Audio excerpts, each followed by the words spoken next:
Hey, this is Andrew Brown. In this video, I want to take a look at Aurora Serverless. So this should be pretty straightforward, just like our last one, which was the Aurora cluster. So let's make our way over to RDS. And from here, we'll create a database. I'm going to choose Postgres because that's what I prefer to utilize. We'll give this a moment to think here. And I'm going to choose dev test. And before I enter in any of this stuff, I want to go down and switch this over to Serverless version 2. Okay, and so now that's what it is. I forget the difference between version 1 and version 2. All I know is version 1 is gone. This does not scale down to 0, so there is obviously an ongoing cost with it. But I guess it's just easier to work with. I'm sure we covered in the lecture content there, but I don't remember off the top of my head. I'm going to call this identifier myDB. I'm just matching from the last one that we did, so I can just use the same connection string and everything else. That is fine. The password is going to be my password. We'll say my password. Then we'll go down below here. We'll use Aurora standard. We're going to go down and use no read replica. We're going to connect an EC2 compute resource. I'm going to go ahead and make a new tab here, and I'm going to go over to EC2, and we'll go ahead and launch ourselves a new EC2 instance. So we'll go ahead and launch a new one. My Aurora Serverless DB client. We'll choose Amazon Linux 2023. T3 micro is what I prefer, so that's what I'm going to use here today. We are not going to launch this with a key pair. We'll leave it in the default VPC. I'm going to select the default VPC just to make, or security group to make our lives a lot easier here. I'm going to go to advanced details.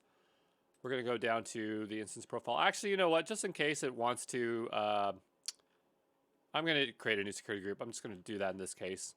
And we'll go down over to our IAM choices. I'm scrolling right past it. I'm using that SSM role that we have been using constantly throughout this course. We'll go ahead and launch this instance, and we'll wait for this instance to spin up so that we can select it here, okay? All right, that instance is probably ready. I'm going to give this a nice refresh here.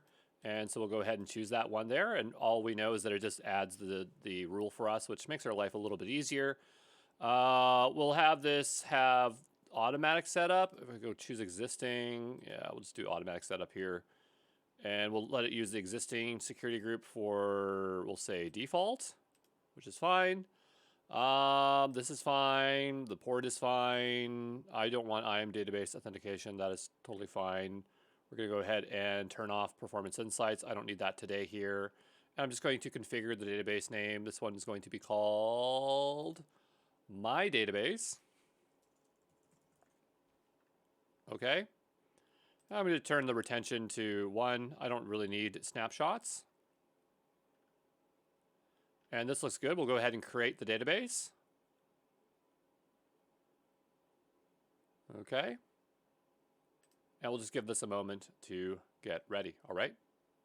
This is still going. Now it's saying it's configuring enhanced monitoring, which I could have swore I turned off, but whatever. We'll just wait a while here. Okay. All right, there we go. So this is now ready. So let's go over to our EC2 instance and see if we can establish connection. And remember that we do have that connection URL string that we assembled before. So we'll go ahead and give that a go, and hopefully that works first attempt, which would be really nice here. So we're just connecting to this instance here. Type in sudo su-ec2 user and establish our connection. Excellent.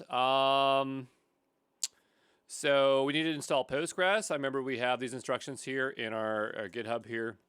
I lost a few of my tabs here. My browser crashed while I was waiting. But if we go into the Aurora basic cluster, we have the exact same options. So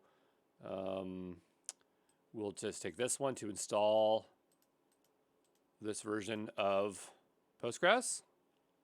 Great. And then because my connection URL string is basically the same, I'm going to go ahead and copy it. So go ahead and copy this here. And I'll paste this in here and just put PSQL in the front. And we've established our connection. Let's make sure that it works by actually performing some kind of operation. There we go. So that is in good shape. So what I'm going to do is go ahead and close this out. And we'll go ahead and terminate this. And we'll go ahead and tear down this. So usually it's always tearing the thing down below underneath it. But yeah, the key difference between one of the other ones is that you're not managing the cluster here. Just kind of the whole point of serverless, it scales, but it's not really a scaling like a serverless service. I wouldn't call it serverless, but AWS is just kind of getting out of hand with calling things serverless these days, which is sad. It's kind of like Microsoft Azure's attitude towards serverless. But anyway, we're going to go ahead and now delete this here. So delete me. All right, and we're just going to wait for that to finish deleting, and I'll see you back here when that is confirmed, okay? All right, so after a very long wait, that is deleted. Our EC2 instance should be gone. I'm just going to take a moment to clean up my security groups as they're starting to get out of hand, something that you should consider doing once in a while, but you can see I have a bunch of junk ones here. I'm going to go ahead and just delete those. You delete what you need to delete. I'll delete what I need to delete, but we will see you in the next one, okay? Ciao!